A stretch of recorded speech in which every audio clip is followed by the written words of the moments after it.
The sand feels foreign beneath my bare feet, like stepping into a memory I've kept locked away for 43 years. I'm standing at the edge of Moonrise Beach, clutching my sandals in one hand and my purse in the other, wondering if Margaret's grandson truly understood what he was asking when he suggested we meet here. "Trust me, Grandma Rose," he'd said with that confident smile that reminded me so much of someone else. The beachside cafe has the best view in town, and Daniel specifically requested somewhere peaceful. Daniel, even his name sends a tremor through my chest. Not my Daniel. That Daniel died in Vietnam in 1971.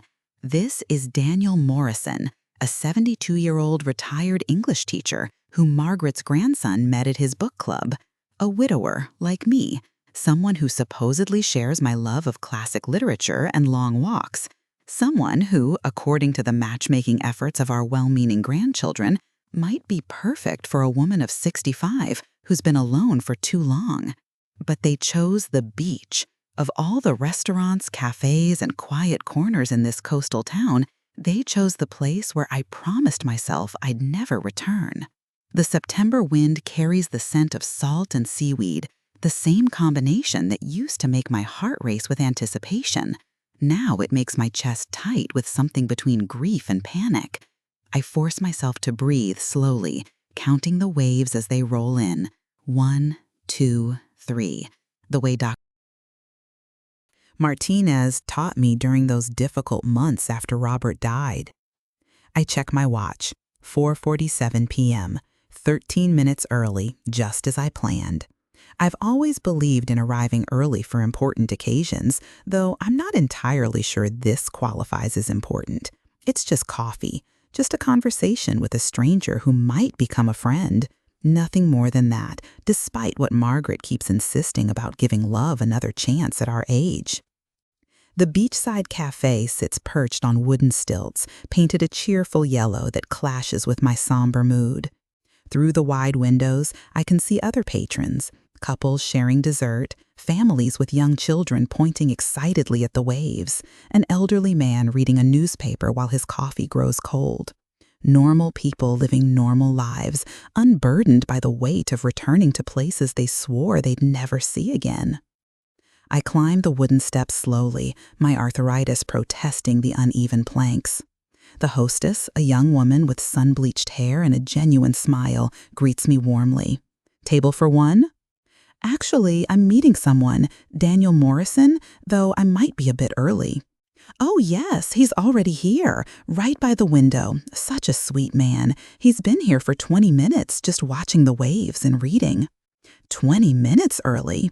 Either he's as nervous as I am, or he's simply more punctual than I expected. As we weave between tables, I catch a glimpse of silver hair and a navy cardigan before I see his face. When he looks up from his book, Steinbeck's East of Eden, I notice, his eyes are the exact shade of blue I once knew by heart. For a moment, the cafe disappears.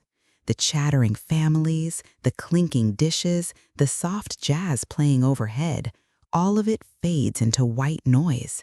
Because those eyes, those impossibly familiar blue eyes, are staring back at me with the same shock I feel coursing through my veins. "Rose?" His voice is rougher now, weathered by decades, but unmistakably his. "Rose Carpenter?" I can't speak, can't breathe, can't do anything but stand there like a fool while the hostess cheerfully announces, "Here's your dinner companion," before disappearing back to her station.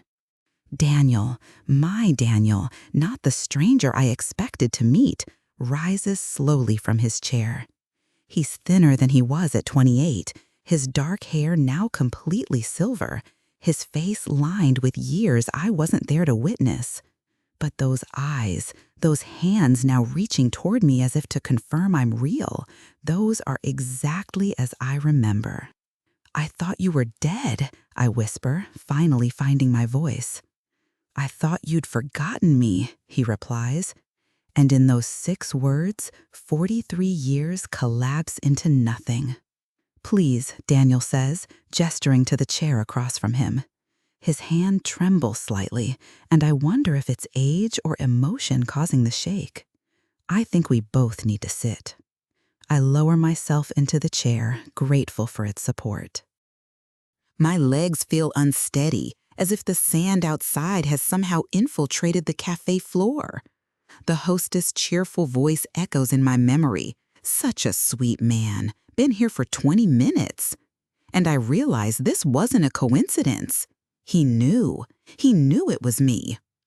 You planned this, I say, setting my purse on the table with more force than necessary. You and my grandson. No, Daniel shakes his head quickly. God, no, Rose. I had no idea. When Tommy Morrison told me he'd arranged a blind date with his friend's grandmother, someone named Rose who loved books and lived alone since her husband died, I never imagined, never dreamed it could be you. Tommy Morrison. The pieces click into place with painful clarity. You're Tommy's grandfather. Margaret's grandson and my grandson are roommates at college, Daniel explains, his voice still carrying that note of disbelief. They cooked up this matchmaking scheme during winter break, said we were both too stubborn to find companionship on our own. A laugh escapes me, though it sounds more like a sob. Margaret's been pestering me for months about meeting someone. You're too young to spend the rest of your life alone, Grandma Rose. I finally agreed just to get her to stop. And I said yes because Tommy threatened to start bringing dates to Sunday dinner if I didn't make an effort. Daniel runs a hand through his silver hair, a gesture so familiar it makes my chest ache. They have no idea what they've done. The waitress approaches with menus and a bright smile. Can I start you folks off with something to drink? Coffee? Tea? We have a lovely lavender lemonade that's perfect for the afternoon. Coffee, please, I manage. Black. Make it 2, Daniel adds. As she walks away, silence settles between us like fog rolling in from the ocean. I stare at my hands, folded carefully in my lap, while Daniel appears to study the menu with unusual intensity. The weight of 4 decades presses down on us, filled with questions neither of us knows how to ask. You married? I finally say, not looking up. So did you? Robert was a good man, kind, patient with my difficulties. Difficulties? I risk meeting his gaze. The nightmares, the way I'd wake up crying for the first few years. He never asked why, never pushed for details, just held me until I fell back asleep. Daniel's jaw tightens almost imperceptibly. I'm sorry. Don't be sorry for choices I made. I straighten in my chair, drawing on the strength I've cultivated through decades of raising children, burying a husband, and learning to live alone. Tell me about your wife. Eleanor. We were married 38 years. Met her at the library where I was doing research for my master's degree. His fingers trace the edge of his coffee cup. She was the head librarian, brilliant woman, made the best apple pie in 3 counties. Children? 2 sons, Michael and David. Both live out of state now, but they visit when they can. Michael's Tommy's father. Daniel pauses, studying my face. You? 3 daughters, Sarah, Jennifer, and Catherine. 6 grandchildren between them, including Margaret. They think I'm lonely, but I'm not. I search for the right word. Settled, comfortable in my solitude. Were, Daniel corrects quietly. You were comfortable in your solitude, before today. The waitress returns with our coffee, and I wrap my hands around the warm mug, grateful for something to do with my fingers. Through the window, I can see the spot where we used to spread our blanket, just past the dunes where the beach curves toward the lighthouse. In 1971, that stretch of sand felt like the entire world. Now it looks so small, so ordinary. I came back here once, Daniel says suddenly, about 10 years after I got home. Eleanor was visiting her sister, the boys were at summer camp. I drove down here in the middle of the night and sat in my car until sunrise, just staring at the water. What were you looking for? You, he admits, some sign that what we had was real, that it mattered.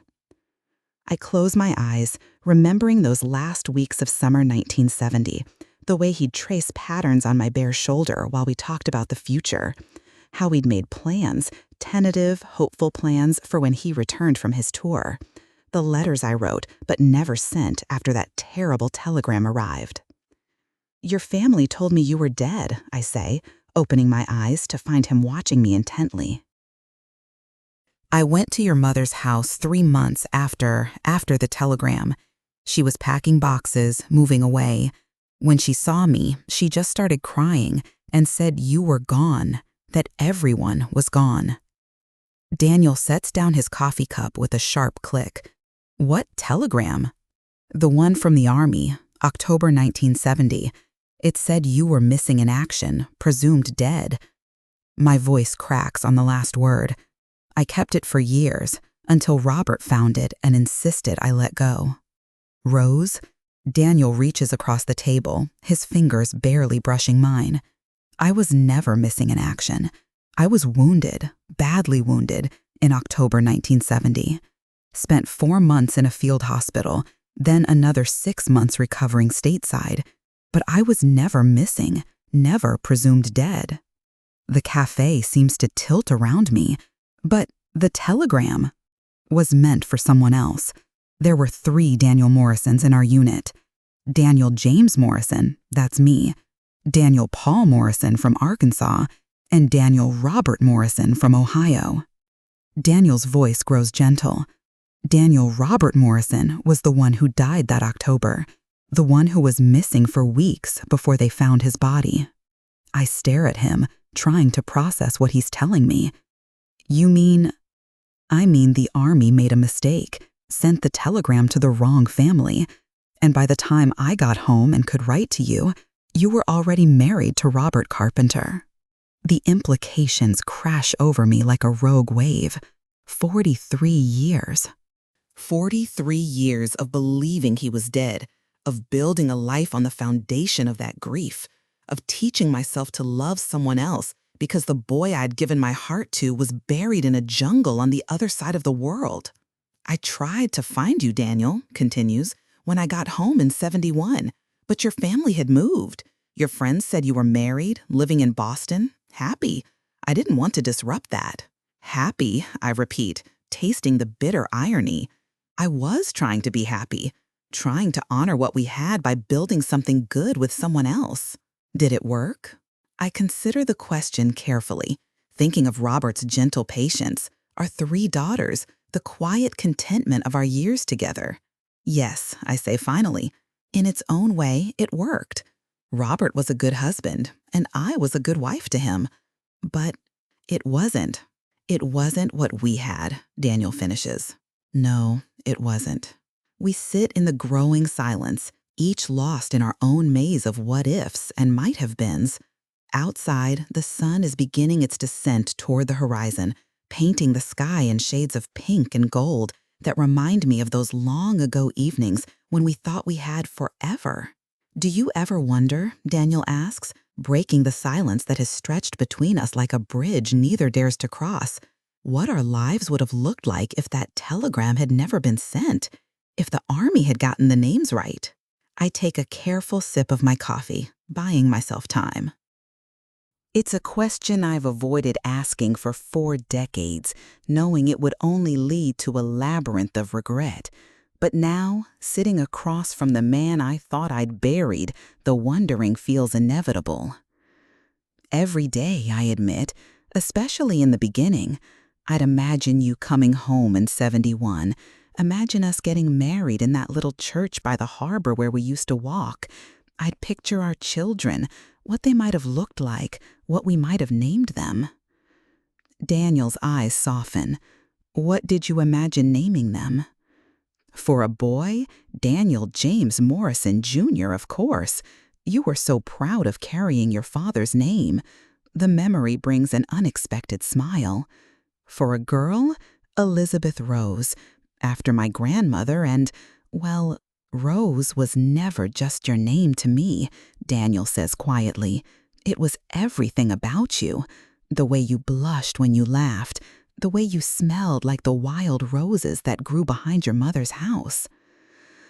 A flush warms my cheeks, 65 years old and still blushing like a schoolgirl. What about you? Did you and Eleanor ever talk about children's names? She picked them both, Michael Alexander and David Benjamin, strong names for strong boys. Daniel's voice carries the weight of a father's pride, tinged with something I can't quite identify. They're good men, both married, both successful. Michael's a doctor, David's an engineer. They gave Eleanor and me 5 grandchildren between them. Tell me about her, Eleanor. Daniel hesitates, and I see him weighing his words carefully. She was steady, reliable, the kind of woman who remembered birthdays and kept the household running smoothly. She made our house a home. But she wasn't you. The admission hangs in the air between us like a confession. God help me, Rose, she wasn't you. And I don't think I ever let her forget it, not completely. Not even after 38 years. I set down my coffee cup, surprised by the tremor in my hands. That's not fair to either of you. No, it's not. But it's honest. Daniel leans back in his chair, suddenly looking every one of his 72 years. Eleanor knew there was someone before her. She never asked for details, but she knew. Sometimes I'd catch her watching me when I thought I was alone, and there would be this sadness in her eyes, like she was wondering what I was remembering. Did you love her? Yes, God, yes, I loved her. She deserved that much, but it was a different kind of love, quieter, built on gratitude and respect and shared responsibilities, rather than, he trails off, gesturing helplessly. Rather than the kind of love that makes you sneak out of your parents' house at midnight to walk on the beach, I finish. Rather than the kind of love that makes you write letters you're too afraid to send. You wrote me letters? Daniel reaches into his jacket pocket and pulls out a small leather notebook, worn smooth by decades of handling. Hundreds of them. In the hospital, during my recovery, after I got home and found out you were married. For years, Rose. I'd write to you when I was happy about a promotion, when the boys took their first steps, when Eleanor made pot roast because she knew I was having a difficult day. My breath catches. May I? He hesitates for only a moment before sliding the notebook across the table. My fingers shake as I open to a random page, dated December 15th, 1978. Dear Rose, the entry begins in Daniel's careful handwriting. Michael lost his first tooth today. Eleanor made a big production of it, put a quarter under his pillow, and told him about the tooth fairy. He was so excited he could barely sleep. But all I could think about was what you said that night. We talked about having children, how you wanted to tell them the truth about everything, even the difficult things, because children deserve honesty. I wonder what you would have done about the tooth fairy. I wonder what kind of mother you became. I close the notebook quickly, unable to continue. Daniel. I know it wasn't healthy. Eleanor found it once, about 15 years into our marriage. We had our first real fight that night. She said I was living with a ghost, and she was right. Did you tell her about me? Everything. The whole story. How we met, what we meant to each other, why I could never seem to let go completely. Daniel's voice grows rough. She cried for hours, asked me if I'd rather be with you than her. What did you tell her? The truth, that I'd chosen her, and I would keep choosing her, but that didn't mean forgetting you was possible. He looks out at the ocean, where the waves are growing larger as the tide changes. She was quiet for 3 days. Then she made my favorite dinner and asked if I wanted to show her where we used to go. She wanted to see the beach? She wanted to understand what she was competing with. Daniel's smile is tinged with old sadness. So I brought her here, showed her our spot, told her about the lighthouse walks, the way you used to collect seashells and line them up on the windowsill of your parents' cottage. I remember those shells, tiny treasures I'd arrange by size and color, each one a small piece of summer I could hold on to. What did she think? She said it was beautiful. Then she asked if I thought she could ever love this place the way you did. Daniel's fingers drum against the table.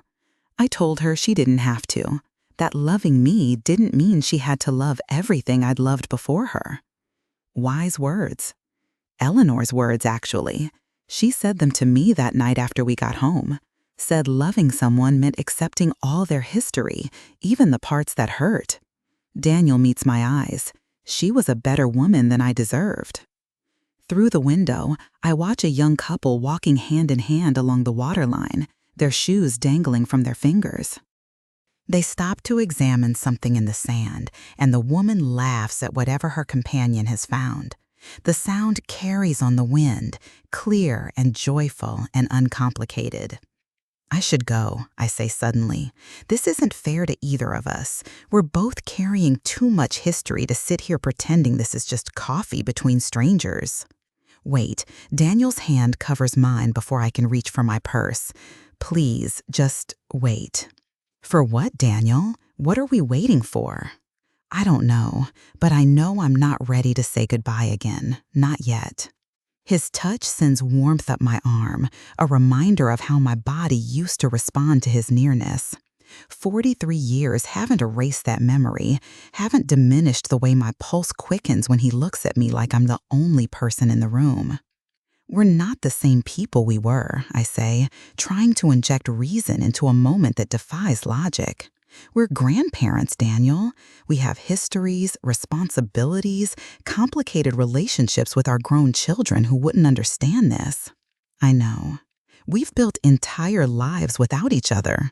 Good lives. Meaningful lives. I know that too. Then what are you asking? Daniel is quiet for so long I begin to think he won't answer. When he finally speaks, his voice is barely above a whisper. I'm asking if you think it's possible to love someone at 65 the way you loved them at 22. I'm asking if you believe people can have second chances this late in life. And if I say yes, then I'm asking if you'd be willing to find out. The question hangs between us like a challenge, and I find myself studying Daniel's face for clues about what he's really asking. His eyes haven't left mine, and in them I see layers of hope and fear that mirror my own. The teenage girl who fell in love with him at 17 wants to leap across the table and into his arms. The 65-year-old woman who buried one husband and raised 3 daughters urges caution. Daniel, I begin, then stop. How do you explain to someone that love at our age carries different weight than it did in our youth? That every choice now comes with the knowledge of how little time remains? I know what you're thinking, he says gently, that we're too old for this kind of complication, that we should be grateful for what we had and leave the past alone.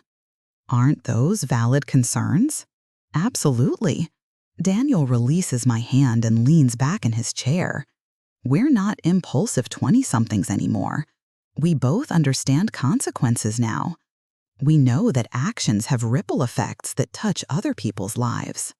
I think of my daughters, who spent years watching me grieve Robert's death and slowly rebuild my independence. Sarah especially, who still calls every Sunday to make sure I'm eating properly and taking my medications. How would I explain to them that their widowed mother is... What exactly? A relationship? An affair? A return to something that ended before they were born? My children wouldn't understand, I say aloud. Mine either. Tommy might think it's romantic, but Michael and David would worry I was having some kind of late-life crisis. Are you having a crisis? Daniel considers this seriously. Maybe, Or maybe I'm having clarity for the first time in 43 years. The waitress appears again, refilling our coffee cups and leaving a small plate of cookies between us. Oatmeal raisin, the kind Daniel used to love. I wonder if it's coincidence or if some part of me remembered and requested them. Tell me about your typical day, I say, deflecting from the intensity of his question. What does life look like for Daniel Morrison in 2013? Quiet. Routine. I wake up at 6:30, make coffee, read the newspaper. 3 days a week, I tutor struggling readers at the elementary school. Tuesdays, I volunteer at the food bank. Thursdays, I play chess with a group of men at the senior center, though half of them cheat and the other half fall asleep mid-game. Despite everything, I laugh. It sounds peaceful. It is. Peaceful and predictable, and sometimes so quiet I can hear my own heartbeat. Daniel breaks a cookie in half, studying the crumbs. What about you? Garden club on Mondays, book club on Wednesdays. We're reading Donna Tartt right now. Fridays I babysit Margaret while her parents work. Weekends vary, but usually involve grocery shopping, housework, and trying to stay busy enough that the silence doesn't become overwhelming. Do you miss him, Robert? The question catches me off guard with its directness. Yes and no. I miss the companionship, the feeling of being needed. I miss having someone to cook for, someone to share small observations with. But I hesitate, unsure how much honesty this moment can bear. But I don't miss pretending to be happier than I was. Robert was a good man, Daniel, but I spent 34 years feeling like I was playing a role rather than living my life. The grateful war widow who learned to love again, the devoted wife who never looked back. Daniel's eyes darken. You weren't happy. I was content. There's a difference. I take a careful sip of coffee, gathering my thoughts. Robert deserved better than what I could give him, but he seemed satisfied with contentment. Maybe that's what love looks like when you marry someone out of loneliness rather than passion. Do you regret it? No, never. Our marriage gave me my daughters, and they've been the greatest joy of my life. It gave me stability when I desperately needed it. It taught me that love can grow from respect and shared commitment, even if it doesn't start with fire. But you never forgot about the fire. I meet his gaze directly. How could I? You were my first love, Daniel, my first everything. Even when I was trying hardest to move on, part of me was still that 17-year-old girl who fell in love with a boy who quoted Steinbeck and promised to take me to Paris someday. I never made it to Paris, Daniel admits with a rueful smile. Neither did I. Robert preferred domestic travel. We saw every national park between here and California, but never made it across an ocean. We could go now, to Paris, I mean, if we wanted to. The suggestion is so unexpected, so boldly optimistic, that I nearly choke on my coffee. Daniel Morrison, are you suggesting we run away to France together? Why not? We're adults. We have savings, valid passports, no one depending on us for daily care. What's stopping us from finally seeing the Eiffel Tower or walking along the Seine? Common sense, for starters. Overrated. Responsibility to our families. Our children are grown adults with their own lives. The fact that we've been in the same room for exactly 90 minutes after 43 years apart. Daniel laughs, and the sound transforms his whole face, erasing years of accumulated worry lines. Fair point. Though technically, we knew each other for 2 full summers. That's got to count for something. 2 summers when we were barely adults ourselves. 2 summers when we learned everything that mattered about each other, Daniel counters. I know you're afraid of thunderstorms, but love the smell of rain. I know you cry during sad movies and laugh at inappropriate moments during serious conversations. I know you believe in second chances for everyone except yourself. His accuracy unnerves me. People change, Daniel. Some things change. The important things stay the same. He leans forward, his voice growing earnest. You still tuck your hair behind your right ear when you're nervous. You still bite your lower lip when you're thinking. You still have that little scar on your left hand from when you tried to help your father fix the back gate. I look down at my hand, surprised he remembers such a small detail. The scar is barely visible now, a thin white line across my knuckles that most people never notice. Observation skills, I say weakly. Love skills, Daniel corrects. The kind of attention you only pay to someone who matters. Outside, the sun has sunk lower, casting long shadows across the beach. A few seagulls fight over scraps near the water's edge, their cries sharp and insistent. Soon the cafe will be closing, and we'll have to make a decision about what comes next. If we were going to try this, I slowly, what would it look like, practically speaking? Daniel's face lights up with cautious hope. Dinner dates, long conversations, getting to know who we are now, not just who we were. He pauses, taking it slowly. We're not kids anymore, Rose. We don't have to rush into anything. Our families would have questions. Let them ask. We don't owe anyone explanations for our choices. It might not work. We might discover that what we had was just nostalgia and wishful thinking. Possibly, but we might discover it was real enough to build something new on. I close my eyes, trying to imagine what my life might look like with Daniel in it again. Shared dinners instead of frozen meals for one. Someone to call when Margaret says something particularly clever or when the garden club elections get dramatic. Someone who remembers the girl I used to be before I became a wife, mother, and widow. I'm scared, I admit. Good, Daniel says. So am I, but I'd rather be scared with you than safe alone. When I open my eyes, he's watching me with that same intensity I remember from our youth, as if he's trying to memorize every detail of this moment. The realization that he's as vulnerable as I am, as uncertain about the future, somehow makes the possibility less terrifying. Okay, I say before I can lose my nerve. Okay, let's try. The word hangs in the air between us, small but laden with enormous possibility. Daniel's face transforms, hope replacing the careful guardedness he's worn since I walked into the cafe. For a moment, he looks exactly like the 28-year-old who used to wait for me at the end of the boardwalk, hands in his pockets and eyes scanning the crowd until they found me. Okay, he repeats, as if testing the weight of my decision. Are you sure? Am I sure? I'm 65 years old, set in my ways, comfortable in my routines. I haven't shared my space or my heart with anyone in 3 years since Robert's death. The practical part of my mind is already cataloging all the ways this could go wrong. The questions from my daughters, the judgment from friends, the possibility that we'll discover we're strangers wearing familiar faces.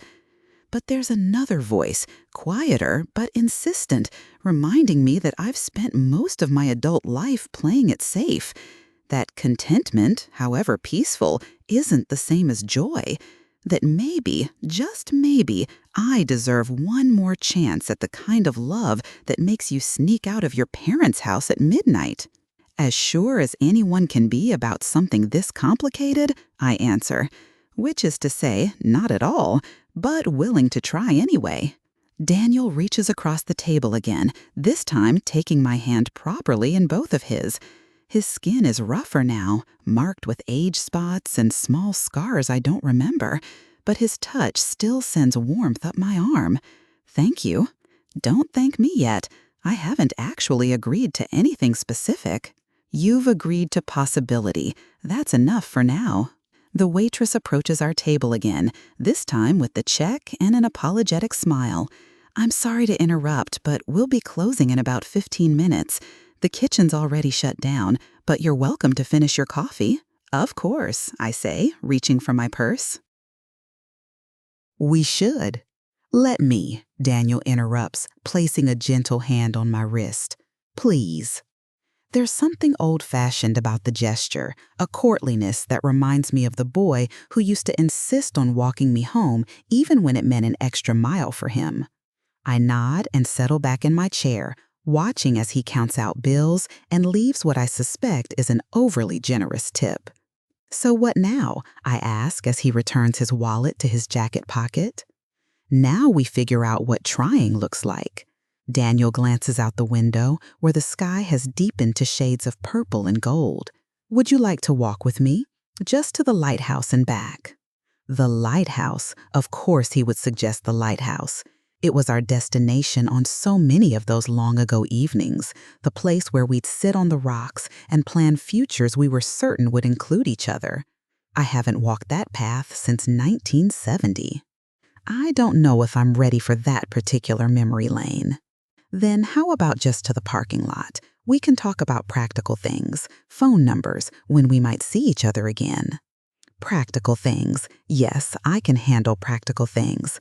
I nod and gather my purse and jacket, trying not to notice how Daniel automatically moves to help me with my chair, another small gesture that spans the decades between then and now. Outside, the September air carries a hint of the coming autumn, crisp enough that I'm grateful for my light sweater. The parking lot is nearly empty now, just my silver Honda and Daniel's dark blue pickup truck, parked close enough together that I have to laugh. Even our cars ended up as neighbors, I observe. "Some things are meant to be," Daniel says, then immediately looks embarrassed. "Sorry, that sounded less cheesy in my head." "No, it's sweet. Robert always said I was too cynical about coincidences." I lean against my car, suddenly reluctant to end the evening. So, practical things. Right. Daniel pulls out his phone, a newer model that looks almost comically small in his large hands. "What's your number?"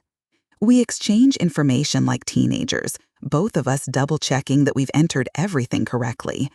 Daniel's contact information goes into my phone under Daniel M., not quite ready to use just his first name, not comfortable with the full formality of his last.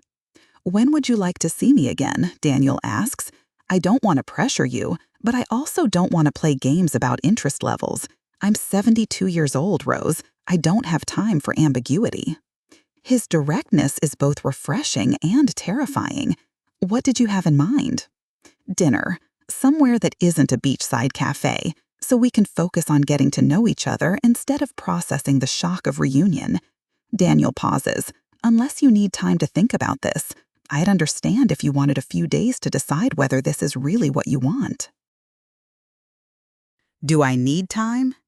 The question deserves consideration, but as I look at Daniel's face in the fading light, I realize I've already spent 43 years thinking about him. Maybe it's time to stop analyzing and start living. "Friday night?" I suggest. "There's a new Italian place downtown that Margaret keeps recommending. Nothing too fancy, but good food and quiet enough for conversation." Friday night it is. Daniel's smile could power the lighthouse behind us. "Should I pick you up, or would you prefer to meet there?" "Meet there," I say quickly, then feel compelled to explain. My neighbors are observant and talkative. I'd rather ease into the questions about my social life. "I understand. 7 o'clock? Perfect." We stand there for a moment, neither quite ready to get in our cars and drive away. The parking lot feels like neutral territory, a bridge between the overwhelming emotions of the cafe and the separate lives we'll return to tonight. "Rose," Daniel says suddenly, "I want you to know that I don't have any expectations about what this becomes. I'm not trying to recreate the past or replace what we lost. I just want the chance to know you as you are now. And if who I am now is boring, if 65-year-old Rose is nothing like the girl you remember, then I'll be honored to know her too." Daniel's voice is serious, almost solemn. The girl I fell in love with was kind and curious and brave enough to love someone she barely knew. I have to believe those qualities didn't disappear just because she got older.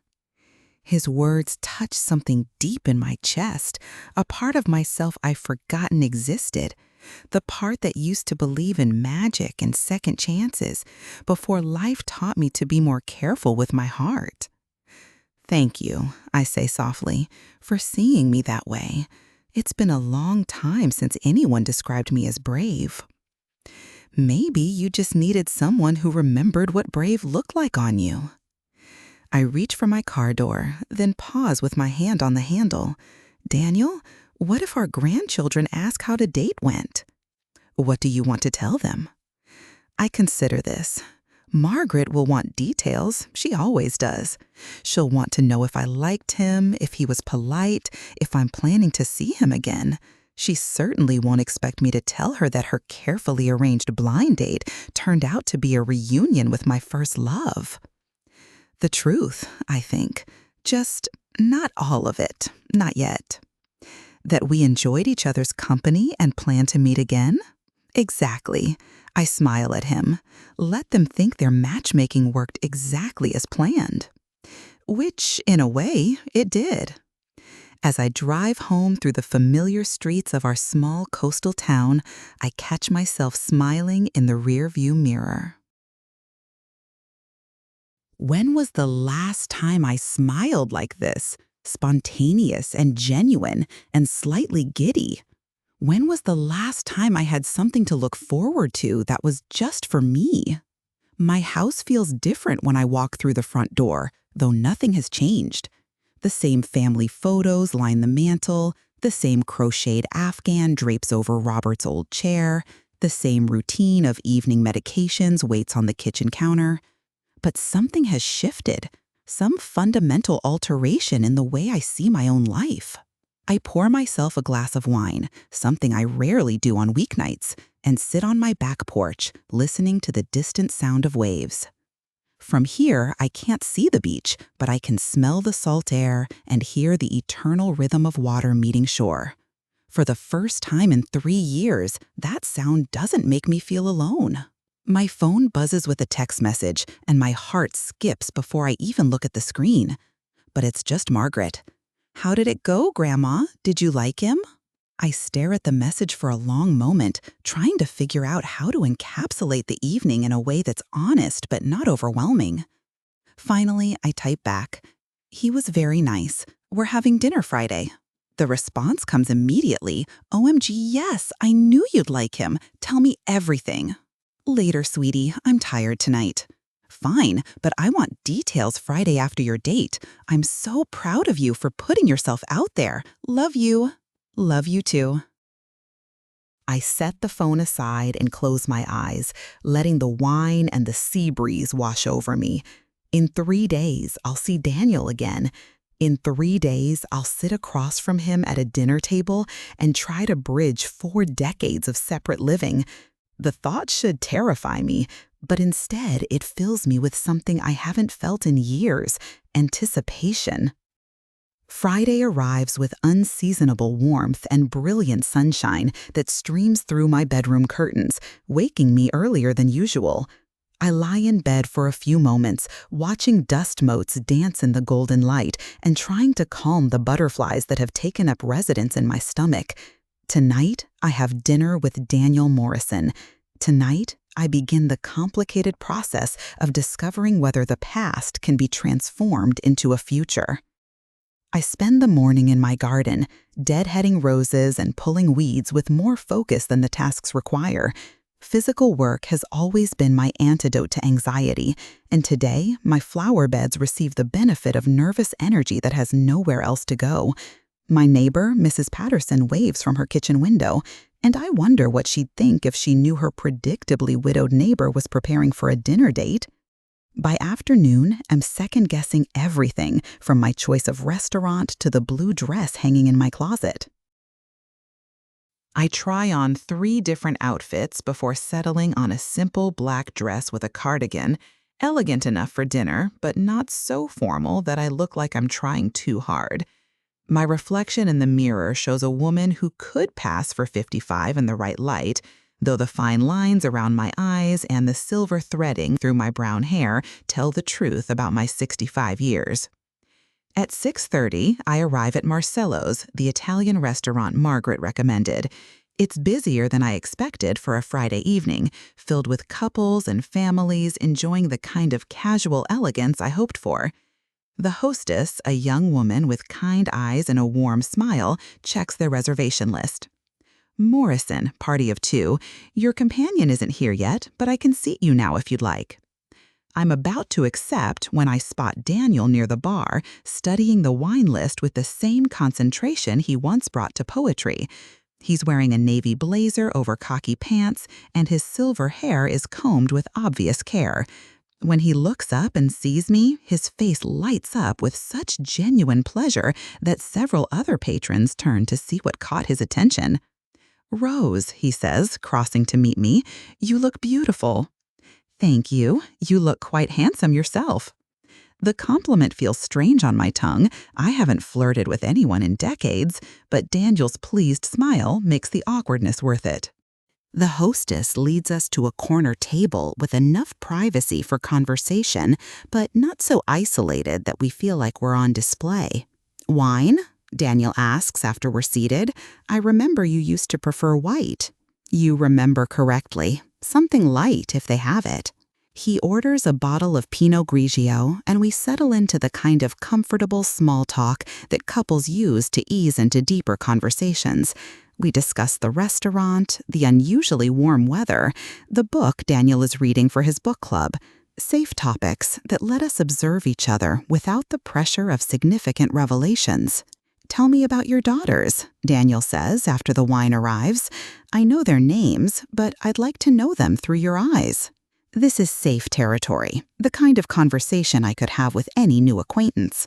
Sarah's the oldest. She's a nurse practitioner in Portland, married to a wonderful man named James. They have 2 children, twin boys who just turned 12. Sarah's the worrier of the family, always checking on everyone else. She gets that from you. I pause with my wine glass halfway to my lips. What makes you say that? You used to worry about your parents when you were staying at the beach cottage. Even when you were supposed to be on vacation, you'd call them every other day to make sure they were eating properly and taking their medications. The accuracy of his memory unsettles me. That was 50 years ago, Daniel. Some things don't change. Tell me about Jennifer and Catherine. Jennifer is in the middle. She's an art teacher in San Francisco, married to another teacher. No children yet, but they're trying. She's the creative one, always has been. Even as a little girl, she saw the world differently than the rest of us. And Catherine? My baby. 32 years old and still my baby. I smile at the thought of my youngest daughter.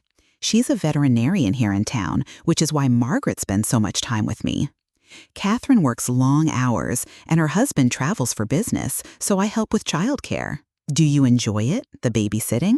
I love it. Margaret keeps me young, keeps me connected to the world outside my own routines. I take a sip of wine, studying Daniel's face. What about your sons, besides knowing that Michael is Tommy's father? Michael's a cardiologist in Chicago. Brilliant man, but he works too much. His wife, Lisa, constantly threatens to hide his pager. Daniel's voice carries the mix of pride and concern that all parents know. They have 2 children, Tommy, who's 20, and his sister Rebecca, who's 17 and convinced she knows everything about everything. Sounds like a typical 17-year-old. Exactly like someone else I once knew at that age. I was never that confident. You were confident enough to fall in love with a soldier who was about to ship overseas. The comment stops our conversation for a moment, reminding us both of the weight this evening carries. We're not just 2 people getting to know each other. We're 2 people trying to reconcile decades of separation with whatever remains of what we once shared. And David, I ask, steering us back to safer ground. David's an environmental engineer in Seattle, married to a wonderful woman named Patricia. They have 1 daughter, Emma, who's 15, and wants to save the world. Daniel's expression softens. David's the philosopher of the family, always asking questions about purpose and meaning. He would have liked the conversations you and I used to have about books and life. Used to have, past tense. We're having one now. Are we? It feels more like we're tiptoeing around the edges of a conversation, afraid to say anything too real. Daniel sets down his wine glass and leans forward slightly. Then let's stop tiptoeing. What do you want to know, Rose? What do you really want to talk about? The directness of his challenge catches me off guard, but also feels like relief. We've been polite long enough, careful long enough. If we're going to do this, whatever this is, we might as well be honest about it. I want to know why you never tried harder to find me. After you got home from Vietnam, after you discovered I was married, why didn't you fight for me? The question comes out more accusatory than I intended, but Daniel doesn't flinch. He considers it seriously, the way he used to consider my questions about poetry and philosophy. Because you were married to someone else, he says simply, because you'd built a life that didn't include me, and I didn't have the right to disrupt that. But what if I wasn't happy? What if I spent years wondering what might have been? Were you unhappy? I think about Robert, about our quiet years together, about the way I learned to love him even though he wasn't the love of my life. Not unhappy exactly, but not fulfilled, not the way I was with you. Then I'm sorry, Daniel says quietly. I'm sorry I was too proud or too afraid to find out whether you might want to choose differently. And I'm sorry I didn't try harder to find you when I got that telegram. I should have demanded more information, should have kept looking, instead of accepting the first answer I received. We were young. We made decisions based on incomplete information and our own fears. Are we still young enough to make different decisions now? Daniel reaches across the table and takes my hand, his thumb tracing gentle circles on my palm.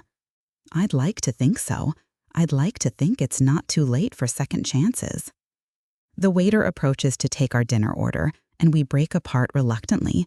The interruption gives us both time to absorb what we've just said to each other, the admissions and apologies that have been 43 years in the making. As we wait for our food, Daniel tells me about the letters in his notebook, not reading them aloud, but describing the evolution of his feelings over the decades, how the letters changed from desperate longing to resigned acceptance to something approaching gratitude for what we'd shared, however briefly. I stopped writing them about 5 years ago, he admits, not because I stopped thinking about you, but because I realized I was holding on to something that was keeping me from being fully present in my own life. What changed your mind about letting go? Eleanor's death. Watching her slip away, seeing how much time we'd wasted on things that didn't matter. Daniel's voice grows rough with emotion. In those final weeks, she told me she hoped I'd find happiness again, real happiness, not just contentment. She said life was too short to spend it settling for good enough. She sounds like a remarkable woman. She was, and she would have liked you, I think. You both had that quality of seeing the best in people, even when they couldn't see it themselves. Our food arrives, chicken piccata for me, ossobuco for Daniel, and we eat slowly, neither wanting to rush through the evening. The conversation flows more easily now, touching on books we've read, places we've traveled, the small joys and sorrows that have shaped our separate lives. I have a confession, Daniel says as we're finishing our entrees. I drove past your house yesterday. Daniel Morrison, you didn't. I did. I looked up your address in the phone book and drove past like some kind of stalker. He looks embarrassed but unrepentant. I wanted to see where you lived, what your life looked like from the outside. And what did you conclude from your reconnaissance mission? That you keep a beautiful garden, that you live in exactly the kind of house I would have expected, charming but not ostentatious, well-maintained but not pristine, that you probably have a cat. 2 cats, actually, Hemingway and Fitzgerald. Of course you named your cats after writers. What did you expect, Romeo and Juliet? No, but I might have guessed something less literary, Smokey and Bandit, maybe? I laugh, surprised by how easily we've fallen back into the kind of playful banter that used to characterize our conversations. You clearly don't know me as well as you think. Then I'll have to work on that. The comment hangs between us, loaded with implication about future evenings like this one. The possibility of learning each other's current quirks and preferences, of building something new on the foundation of what we once shared. Daniel, I say carefully, what are you hoping for? From this, I mean, from us. He considers the question while signaling for the check. Honestly, I don't know. Companionship, certainly. Someone to share dinners with. Someone who understands my references to books and movies from before 1980. That's a pretty low bar. Maybe. But I've learned not to take companionship for granted. Daniel meets my eyes directly. What about you? What are you hoping for? The same, I think. And maybe, I pause, searching for the right words. Maybe the chance to feel like myself again. Not Robert's widow or the girl's mother or Margaret's grandmother, but just Rose, the person I was before I learned to define myself in relation to other people. I remember her, Rose. She was pretty remarkable. She was young and foolish and thought she had forever to figure things out. She was brave enough to love completely, even knowing it might end in heartbreak. And look how that turned out. It turned out exactly as it was supposed to, Daniel says firmly. We loved each other, we lost each other, we built good lives with other people, and now we have the chance to see what's possible at this stage of our lives. That's not tragedy, Rose.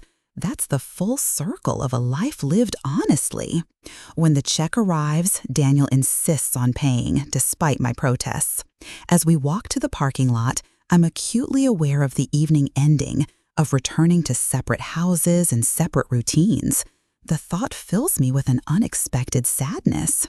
Thank you for dinner, I say when we reach my car. And for this, for giving us a chance to see what's possible.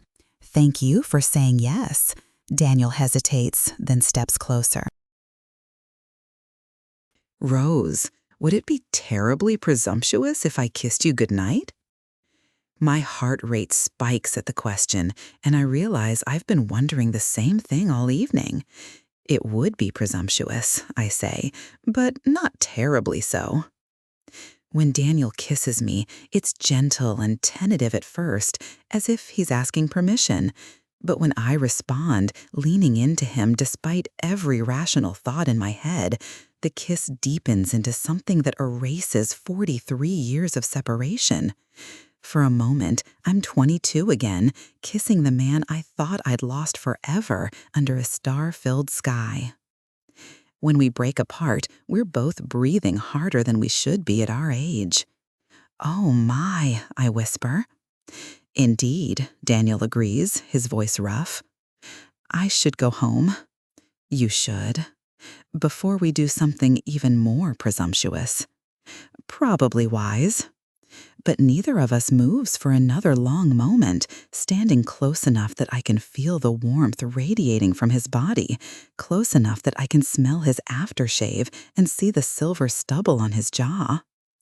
When can I see you again? Daniel asks. Soon, I promise. Very soon. The drive home passes in a blur of streetlights and racing thoughts. My lips still tingle from Daniel's kiss, and I keep touching them with my fingertips as if to confirm it really happened. At 65, I'm kissing someone in a restaurant parking lot like a teenager. At 65, I'm feeling butterflies and anticipation and the giddy rush of new attraction. The house is dark when I pull into my driveway, exactly as I left it. Hemingway and Fitzgerald greet me at the door with their usual demands for attention and treats, completely oblivious to the fact that their owner's world has shifted on its axis. I feed them and pour myself a glass of water, trying to process the evening. My phone rings just as I'm settling into my favorite chair with a cup of tea. Grandma Rose! Margaret's excited voice fills the quiet room. How was your date? Tell me everything. It was very nice, sweetheart. That's it? Very nice? Come on, Grandma, I need details. Was he handsome? Was he interesting? Did he make you laugh? I smile at her enthusiasm, remembering my own excitement about romance at her age. Yes to all three. We had a lovely dinner and conversation. Are you going to see him again? Yes, I believe we are. Yes, I knew it. Tommy's going to be so excited that our matchmaking worked. Margaret pauses. Grandma, you sound different. Happy different. Do I? Yeah, like lighter somehow. It's nice. After we hang up, I sit in the quiet house and consider Margaret's observation. Lighter. Yes, that's exactly how I feel. As if some weight I'd grown so accustomed to carrying that I'd forgotten it was there has suddenly been lifted. I think about calling Sarah or Jennifer, but what would I tell them? That their mother had dinner with a stranger and ended up kissing her first love in a parking lot? That I'm considering embarking on a relationship at an age when I should be focused on grandchildren and retirement planning? Instead, I find myself walking to the cedar chest in my bedroom, the one that holds mementos from my life before Robert. Photo albums from college, letters from friends, the few pieces of jewelry my mother left me. At the very bottom, wrapped in tissue paper that's grown yellow with age, is a small wooden box.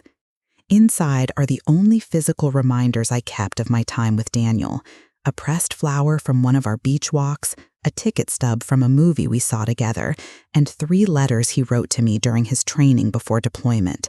I'd read them so many times in the early years that I could recite them from memory, but I hadn't opened the box in over a decade. The letters are exactly as I remember, full of love and hope and plans for our future together.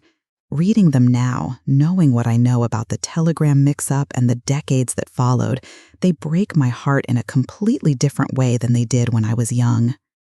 My dearest Rose, one of them begins, I carry your picture in my shirt pocket right next to my heart.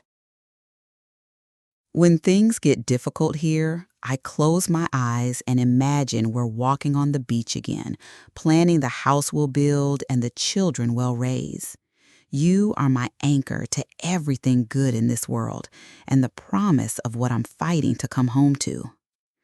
I close the letter carefully, tears blurring my vision. He did come home. He came home and tried to find me and built a life with someone else because he thought I was lost to him forever. We both built lives, raised children, learned to love again despite carrying the ghost of what we lost. And now, impossibly, we have another chance. My phone buzzes with a text message. Thank you for a wonderful evening. Sweet dreams, Rose. I stare at the message for a long time before responding. Thank you too. Sleep well, Daniel. It's not much of a conversation, but it's a connection across the space between our separate houses, a reminder that tonight was real and not just wishful thinking. Over the next few days, we text each other small things: good morning wishes, book recommendations, observations about the weather. Nothing profound, but enough to maintain the thread of connection we've reestablished. Daniel calls Wednesday evening to ask if I'd like to see a movie Friday night, and I surprise myself by suggesting we make it Saturday instead so we can go to the matinee and have dinner afterward. A whole afternoon and evening together? Daniel asks. Are you sure you can tolerate my company for that long? I guess we'll find out. Saturday arrives gray and drizzly, the kind of autumn weather that makes indoor activities seem especially appealing. I choose the same blue dress I'd considered for our first dinner, paired with comfortable shoes for walking. When I meet Daniel at the movie theater, he's holding an umbrella and wearing a concerned expression. I should have checked the weather forecast before suggesting we walk around downtown, he says. I like rain, I remind him, remember? I remember everything about you, Rose. That's part of the problem. We see a romantic comedy that's lighter than either of us expected, full of improbable coincidences and dialogue that makes us both laugh to stretch ourselves. Sitting in the dark theater, sharing popcorn and occasionally brushing hands when we reach for the same piece feels both thrillingly intimate and comfortably familiar. "That was terrible," Daniel says as we leave the theater. "Absolutely awful," I agree. "I loved every minute of it." Sometimes terrible movies are exactly what you need. We walk slowly through downtown despite the drizzle, stopping to look in shop windows and commenting on the changes that have occurred in our small town over the years. The bookstore where I used to buy novels has been replaced by a coffee shop. The diner where teenagers used to gather after school events is now a boutique selling overpriced candles. But the essence of the place remains the same: friendly, unhurried, the kind of community where people still wave to neighbors and remember each other's names. "Am hungry," Daniel announces as we pass Marcello's, "but I'm not ready for the evening to end. Any suggestions?" "My house," I say before I can lose my nerve. "I could make us something simple. Pasta, maybe. Wine." Daniel stops walking. "Are you sure?" "No, but I'm suggesting it anyway." Then I accept, with gratitude and only mild terror. Mild terror? "You're inviting me into your private space, Rose, your sanctuary. That feels like a significant step." He's right, of course. In the 3 years since Robert's death, I've had very few visitors beyond my daughters and Margaret. The house has become my retreat from the world, decorated and arranged to suit only my preferences. Bringing Daniel there feels like opening a door I've kept carefully closed. But as we drive the familiar streets to my neighborhood, I realize I want him to see where I live, how I've chosen to surround myself. I want him to meet Hemingway and Fitzgerald, to see the garden I've spent years cultivating, to understand the life I've built in my widowhood. "Charming," Daniel says as I pull into my driveway. "Exactly what I expected from my reconnaissance mission." "You're never going to live down that driving by incident, are you?" Probably not. Inside, the cats immediately claim Daniel's attention, weaving around his legs and purring loud enough to be heard from the next room. "They like you," I observe with surprise. "They usually hide when strangers come over." I've always gotten along with cats. Dogs are too needy, but cats appreciate independence. Spoken like someone who values his solitude.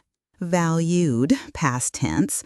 Daniel scratches Hemingway behind the ears, earning an even louder purr. Recent events have me reconsidering the benefits of solitude. I show him around the main floor, the living room with its comfortable chairs and overflowing bookshelves, the kitchen where I've spent countless hours cooking for one, the sunroom where I drink my morning coffee and watch birds at the feeders Robert installed years ago. Daniel takes it all in quietly, occasionally commenting on a book title or asking about a photograph. "This is lovely, Rose. It feels like you, peaceful but not lonely, if that makes sense." It makes perfectly sense. That's exactly what I was trying to create. In the kitchen, I put a pot of water on to boil and open a bottle of red wine, while Daniel examines the photographs on my refrigerator.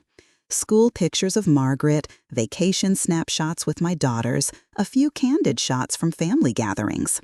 Normal grandmother pictures, except for the one tucked in the corner, a black and white photo of a young couple on a beach, arms around each other, laughing at something outside the frame. "Is this us?" Daniel asks quietly. I glance over from where I'm chopping vegetables. My mother took it the summer we met. I found it in her things after she died. We look happy. We were happy, ridiculously, completely happy. Do you mind that I'm seeing it? I consider the question while I add olive oil to a pan. I thought I would. I've kept that picture hidden for so long, even from Robert. But no, I don't mind. It's part of our story. Our story.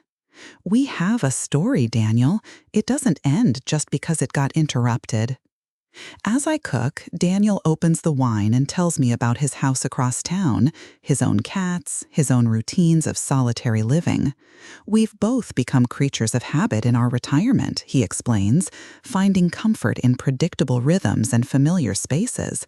But we've also both discovered that comfort, however pleasant, isn't the same as contentment. Eleanor used to say I was too content for my own good, Daniel admits, handing me a glass of wine. She said contentment was fine for old people, but I wasn't old enough to settle for just comfortable. Was she right? Probably. I think I confused contentment with healing. After losing you, after the war, I thought the goal was to find peace. I didn't realize peace could be another word for giving up. The pasta finishes cooking, and we carry our plates to the small table in my breakfast nook. Rain patters against the windows, creating the kind of cozy atmosphere that encourages intimate conversation. We talk about our children again, but more honestly this time, admitting our worries, sharing our pride, confessing the ways parenthood surprised us. "Were you a good mother?" Daniel asks. I tried to be. I think I was better at the practical parts than the emotional ones, at least when they were young. I was so afraid of making mistakes that I sometimes forgot to just enjoy them. Guilt? About loving them but not being completely present. About comparing them to children I might have had with you. I meet his eyes directly.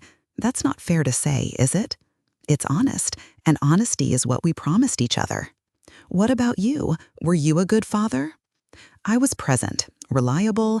I coached their Little League teams and helped with homework and made sure they knew they were loved.